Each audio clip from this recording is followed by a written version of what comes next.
Alam niyo minsan, yung pangingibang bansa pa lang ng isang tao para sa pamilya, malaking sakripisyo na yan.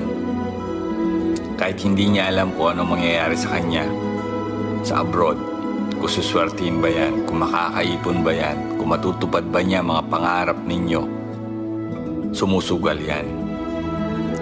Pero ang hindi natin matanggap, mismong kapamilya pa ang magiging dahilan ng pagpapakamatay ng isang OFW. Alam niyo, marami sa amin mga Pilipino, umiiyak na lang kami kapag hindi namin ibibigay ang mga gusto ninyo. Kala nyo ayaw namin magbigay. Minsan dinadamdam namin yan. Kapag masama ang loob ninyo sa amin dahil hindi namin maibigay ang gusto ninyo, dinadamdam namin yan. Na minsan nauuwi sa pagpapatiwakal ang isang Pilipino